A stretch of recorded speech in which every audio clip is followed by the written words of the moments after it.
दत्ता भाऊ कोण आहे थे? दत्ता भाऊ काय संबंध आहे माझा यांच्याशी?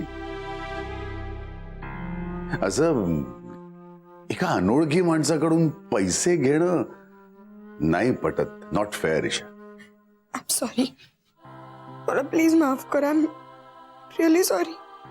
ईशा हात काय जोडते सगळं तू? आणि हे पुन्हा पुन्हा सॉरी म्हणणं थांबव प्लीज. आणि तू जा बघू इथून. अगं ओमना तुला इथं पाहिलं तर पुन्हा चिडेल तो. म्हणजे माझ्यामुळे तुमच्यात अजून एक भांडण होईल. Please go. मी खरंच सांगते, माझं बाकी काही हेतू नव्हता. आई शपथ. फक्त तुमच्यातला संवाद सुरू व्हावा इतकीच इच्छा होती हो माझी. आय डोंट नो हे आता कसं संपणार आहे, कुठे थांबणार आहे, काय नेव्हर एंडिंग आहे. आय टेल यू ईशा, या सगळ्याला आपण पूर्णविराम देऊ शकतो. असा? मी इथून निघून गेलो तर? अहो नाही प्लीज. हे बघ ईशा, ओमच्या मनात माझ्याविषयी किती दुस्वास आहे हे आपल्याला माहिती आहे. त्यामुळे आता आणखी इथं राहण्यात काही अर्थ नाहीये का?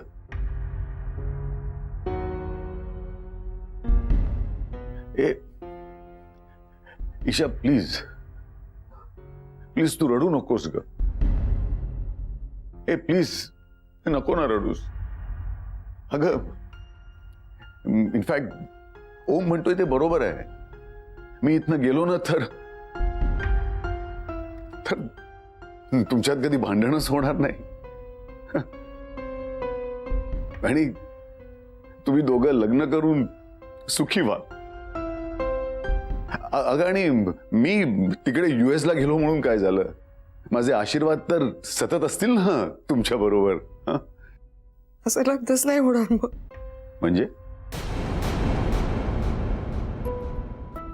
म्हणजे मला ते तसं करायचं नाहीये. माझी अशी इच्छा आहे की तुम्ही, आई सगळे आमच्या सोबत असावेत नेहमी. आणि मग मग आमचं लग्न व्हावं.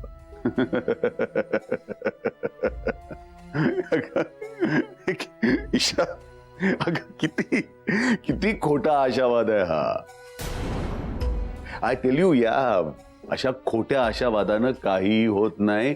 We have to accept the reality. Isha, ओमचं माझ्याविषयी काय मत आहे तुला वेगळं सांगायला नकोस. त्याची आई अगं तिथं मला उभं सुद्धा करणार नाही. फ्रँकली स्पीकिंग, हे सगळं सांधलं जाणं आता अशक्य आहे ईशा. इम्पॉसिबल.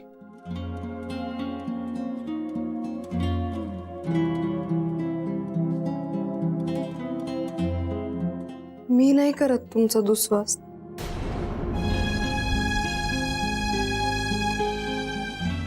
माझ्यासाठी तरी थांबा ना प्लीज.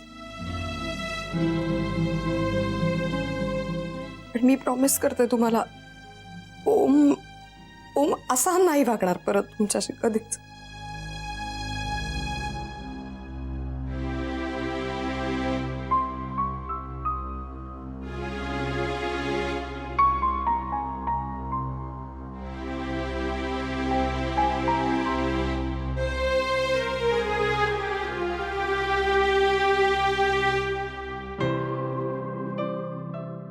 धना चल, आपण आत खोलीत जाऊ. तू उगाच टेन्शन घेऊ नकोस या सगळ्या गोष्टीचा. आराम कर. ऐक ना माझं कधीतरी. अगं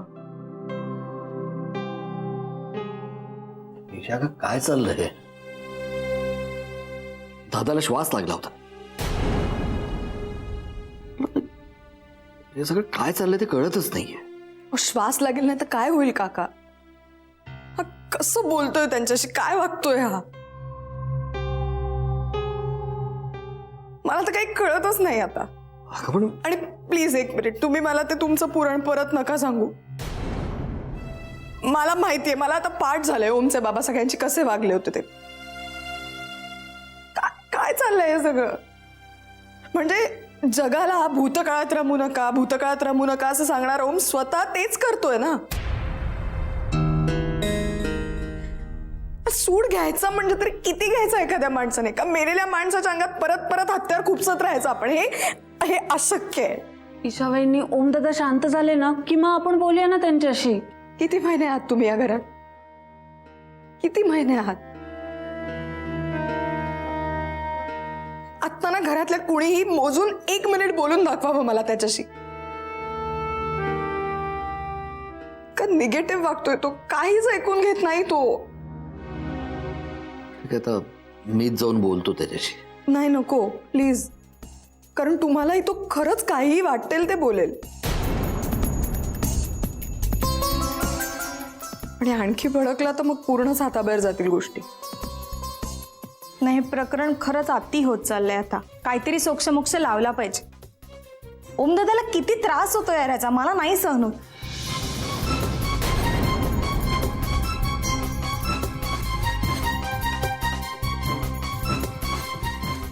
तुम्ही असं बघू नका, मला खरंच असं वाटतं.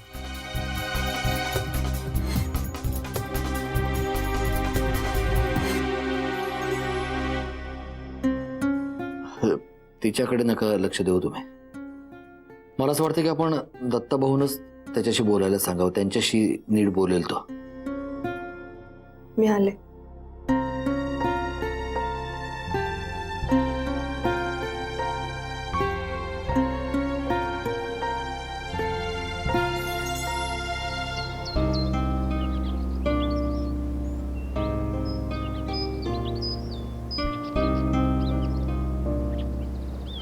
ए हाय मधू, कशी आहेस? हाय.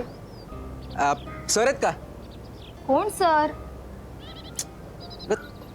तुला काय झालं सॅड व्हायला? मला काही झालं नाही. तुला काय प्रॉब्लेम आहे? मी नाही आहे सॅड. अरे माझ्यावर काय चिडतीयस? मी ओमच्या बाबांना भेटायला आलोय. ऐक ना, गुड न्यूज आहे. त्यांच्या प्रोजेक्टसाठी ना एक मोठं फंडिंग मिळतंय आणि अशी ऑपॉर्च्युनिटी परत मिळणार नाहीये. हे बघ, आता तू अजिबात त्यांना भेटायला वगैरे जाऊ नकोस. ऐक माझं. का? अरे परत राडे झालेत यार घरी ओमदादा आणि त्यांच्यामध्ये. अगं ते होतच असतं का? मी त्यांना सांगून येतो. अरे तुला सांगते मी, नको जाऊस. तुम्हाला कळत नाही का?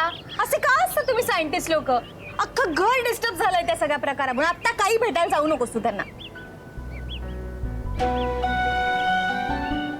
हे मधू, मी सांगून येतो. अरे हिल बी रिअली हॅपी. हा तू थांब, मी येतो.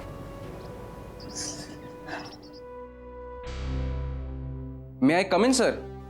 या. सॉरी सर, कामात होतात का? नाही, सर एक गुड न्यूज आहे. Sir institute of atomic research नावाची एक संस्था आहे. त्याची मेन ब्रांच दिल्लीत आहे. इथे पुण्यात त्यांचं रिसर्च अँड डेव्हलपमेंट सेंटर आहे. तर तिकडे एक सिनियर प्रोफेसर माझ्या ओळखीचे आहेत. म्हणजे आम्ही मुंबईच्या एका कॉन्फरन्समध्ये भेटलो and then we kept in touch. Sir मी त्या प्रोफेसरना जेव्हा तुमच्याबद्दल सांगितलं ना, तो he was very excited sir. त्यांनी तुमचं काम पाहिलंय. इनफॅक्ट तुम्ही भारतात आहात हे जेव्हा त्यांना कळलं ना, तेव्हा he was totally thrilled sir. Sir त्यांच्याकडनं ना बरंच फॉरेन फंडिंग असतं आणि बऱ्याच जुन्या आणि मातब्बर लोकांची संस्था आहे ही. सर तुमच्या कुठल्याही प्रोजेक्टला फंड करायला ते लोक तयार असतील. आणि तसं झालं ना सर, तर तुम्हाला इकडेच राहावं लागेल. नाही, एवढं काम असेल की तुम्हाला वेळच मिळणार नाही ना. त्यामुळे तुम्हाला इथेच परमनंटली राहावं लागेल सर. Isn't that fantastic? मला माझा लॅपटॉप विकायचा आहे. ते घेतील का विकत? का काही प्रॉब्लेम झालाय का? मी रिपेअर करून देतो ना सर तुम्हाला. काही गोष्टी रिपेअरिंगच्या पलीकडे असतात. चांगलंच कळलंय मला. सर असं का बोलताय? काही प्रॉब्लेम झालाय का? तुला नाही कळणार. No issues, I will manage. मला एक सांग, इथं जवळपास कुठंतरी सेकंड हँड गोष्टींचं मार्केट असेलच ना रे? मी शोधून काढीन, नो प्रॉब्लेम. अहो सर, त्यात तुमच्या इतक्या वर्षाचं काम आहे. असं नका करू सर. मी तुम्हाला बॅकअप काढून देतो ना हार्ड डिस्क वरती. मग तुम्हाला हवं ते करा. अरे बॅकअप घ्यायचा कशाला पण? मला या डेटाचा काहीही उपयोग नाहीये. मी असं करतो, सगळं आत्ताच डिलीट करून टाकतो. अहो सर ऐका सर, डिलीट नाही सर. सर अरे, असं एक काही- सेकंड सर, एक सेकंड ऐका ना माझं. माझ्या ओळखीत काही लोक आहेत, मी त्यांना विचारून बघतो. त्यांना लॅपटॉप हवा असेल तर आपलं काम होईल सर.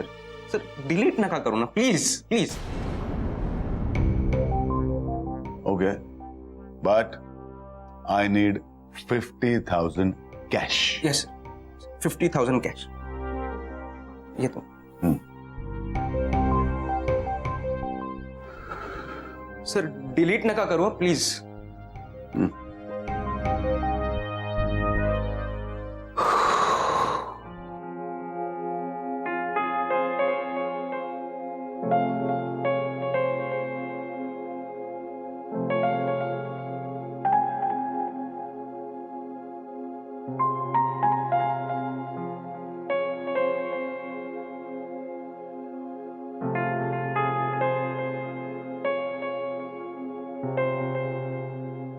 ते हात खाली कर. हाताची घडी घालून उभं राहणं म्हणजे माणसाने स्वतःला बंद करून घेण्याचं सिम्बॉल आहे. डोळ्यांना स्वच्छ दिसणाऱ्या गोष्टी बघत नाहीस तू. सिम्बल्स कसले शोधतोस?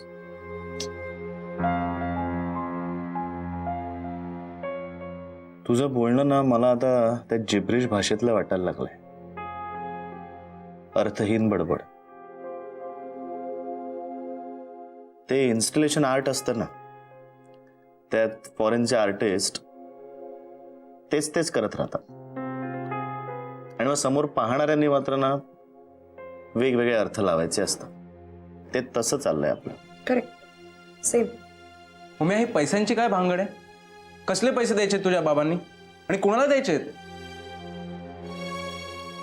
अरे तुझ्याशी बोलतोय, ऐकतोयस का? मी सांगते. ओमच्या बाबांच्या युएसच्या बायकोने त्यांना डिवोर्स नोटीस पाठवली, तुला माहिती आहे? हो. सो त्यांची सगळी इथली बँक अकाउंट सील्ड झाली. आता सध्या त्यांनी त्या केससाठी एक तिथला वकील एंगेज केला. पण अनफॉर्च्युनेटली त्याला देण्यासाठी त्यांच्याकडे काहीही पैसे नाही येत आता, आणि हे आम्हाला क्लिअरली माहिती आहे सगळ्यांना. माझा अपराध असा झाला मोठा की मी त्यांना काही मदत व्हावी म्हणून दत्ताभाऊंकडून पैसे घेऊन ते त्यांना दिले. सॉरी, खोटं बोलले मी. ह्याच्या नावाने मी ते पैसे त्यांना दिले. आता आयडियली यात चूक कोणाची आहे, माझी की नाही? मग याने बोलायला कुणाला हवं होतं? मला. पण नाही, याचा संताप झाला आणि हा आपल्या बाबांना वाटेल तसं बोलला, फाड मनाला येईल तसं. म्हणून ते लॅपटॉप विकायला निघालेत. लॅपटॉप विकतात? एक्झॅक्टली. अरे उम्या, तो लॅपटॉप ना फार महत्वाचा आहे. त्यांचं सगळं काम त्या लॅपटॉपवर अवलंबून आहे. तुला कळतंय का? अरे तुझ्याकडे ईशा आहे, तुला काही झालं तर. मी आहे, but he is a workaholic. त्यांचं सगळं त्या लॅपटॉपवर अवलंबून आहे. त्यांना जर काही त्रास होत असेल ना तर होऊ दे. I care a damn about it. ते तुझे बाबा आहेत. ए बाबा ए, तू मला उगाच मोरॅलिटीचं लेक्चर देणार असेल ना तर मला ते ऐकण्यात अजिबात इंटरेस्ट नाही. त्यापेक्षा मी कुठलं तरी third class Hindi picture prefer करेन. तुला कळत का नाही उम्या? ते एक सायंटिस्ट आहे. त्यांचा सगळा डेटा लॅपटॉपमध्ये फेड असतो. मी त्यांना सांगितलं मी तुम्हाला बॅकअप देतो वेगळ्या हार्ड डिस्क वरती, तर नाही म्हणतायत. कळत नाहीये केवढा मोठा प्रॉब्लेम आहे हा. एक फॉर्मॅटचं बटन आणि सगळी आयुष्यभराची मेहनत डिलीट.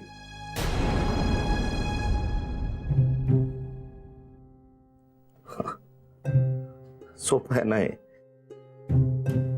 तुम्हाला कळत नाहीये. त्यांच्यासाठी हे सगळं सोपं आहे. तुम्हाला त्याचं महत्व आहे, त्याच्या संशोधनाचं, पण त्याला नाही आहे महत्व त्या संशोधनाचं. त्याला संशोधनाचं काय, त्याला माणसाचंच महत्व नाही तर संशोधनाचं कुठे असेल. तो माणसालाही सहज डिलीट करू शकतो. लॅपटॉप विकायला निघाले. सिंपथी, अटेन्शन सिकिंग चाललंय. हे सगळं तुम्हाला बरोबर वाटतंय, योग्य वाटतंय. त्याचं वागणं करेक्ट आहे. तो कसाही वागला तरी करेक्ट आहे. पण मी त्याच्याबद्दल काही बोललो ना तर मी थैथयाट करतोय. मस्त मी भूतकाळात जगतोय. मी सिंपथी गोळा करतोय. झालं असं आहे ना सागर, आपण काही बोललो की त्याच्या नेमकं उलट बोलायचं, ही त्याची लाईफस्टाईल झाली आता.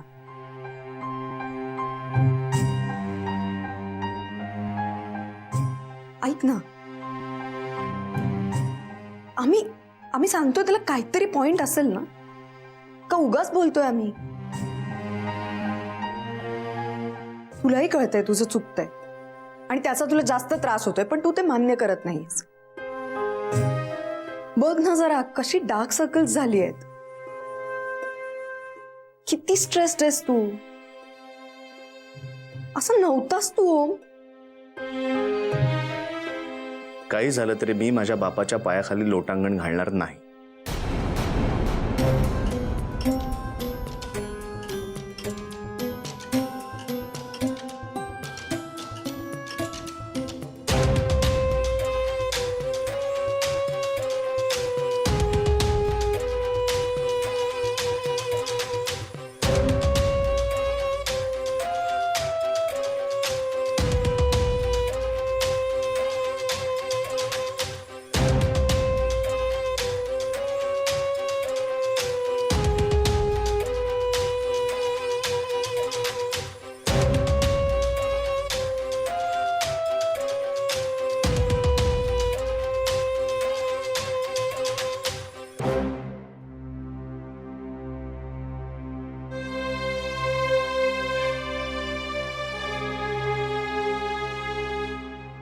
हे सगळं असं आहे सागर, अवघड.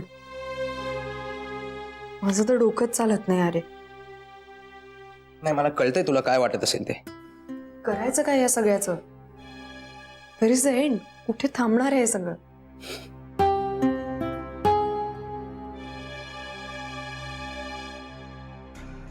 हे बघ ईशा, इतक्या दूरवर आल्यावर मागे वळून पाहण्यात काहीच अर्थ नाही. आणि मला एक कळत नाहीये, जर का तुमचा लग्नाचा निर्णय इतका ठाम आहे तर मग काय प्रॉब्लेम आहे? अरे ठाम म्हणजे हा याला वाटेल तेव्हा कसंही बोलतो माझ्याशी, मध्येच म्हणतो नको लग्न करूस माझ्याशी म्हणून. He isn't serious. तो ते असंच बोलतोय तो. I know but it doesn't mean की त्याने असं काय वाटेल ते बोलावं ना. मला त्रास होत नाही का? काय ना सागर, पळून जाऊन वगैरे लग्न हे आम्ही कधी करूच शकतो रे, पण आम्हाला तसं नाही करायचंय. आम्हाला दोघं नाही ते नाही पटत. भित्रेपणाचं वाटतं आम्हाला. आणि आता आहेत माझ्या घरच्यांची काही तत्व आहेत आणि त्यानुसार त्यांना माझं लग्न एका ठराविक पद्धतीच्या कुटुंबात व्हावं असं वाटतंय. काय करणार? आणि असं झालं तर काय होईल? मी सुखी होईन असं वाटत असेल त्यांना. वा. आणि ओमच्या ऐवजी दुसऱ्या कोणाशी लग्न करावं लागलं तर तू सुखी होशील? अरे वेडा आहेस का तू? मग मी ओम सोडून दुसऱ्या कोणाशी लग्न करायचा विचारही नाही करू शकत. सिंपल. मग जर का एवढी क्लॅरिटी आहे तर तू तुझ्या घरच्यांना एवढं सिरियसली का घेतेस? जस्ट मॅरी हिम यार. कारण खूप पुढे आले मी त्या स्टेज पासून. मी प्रॉमिस करून बसली आहे कुणाला? स्वतःला. मी स्वतःला प्रॉमिस केलंय की कन्व्हिन्स करून दाखवेन सगळ्यांना आणि मगच लग्न करेन. अरे तुम्ही इथे जात. दत्ताभाऊंशी बोललोय मी. ते अजितदादाशी बोलतात आणि जमलं तर ओमशी पण बोलतात. गुड. हे बरं झालं तुम्ही बोललात. अहो तिकडे अजित सर लॅपटॉप विकायला निघालेत. त्यांना कळलं ना दत्ताभाऊंनी पैसे दिलेत. आणि तुम्हाला ओम तर माहितीच आहे, तो भडाभडा बोलला त्यांना, म्हणून पैसे परत करायला हे लॅपटॉप विकतायत. काका प्लीज तुम्ही निदान बाबांशी, ओमच्या बाबांशी तरी बोलता का एकदा प्लीज? एका माणसाने तरी शांत राहणं फार आवश्यक आहे आता. या घरात ना रोज वेगवेगळे राडे घडतायत. मला काही समजेन असंच झालंय.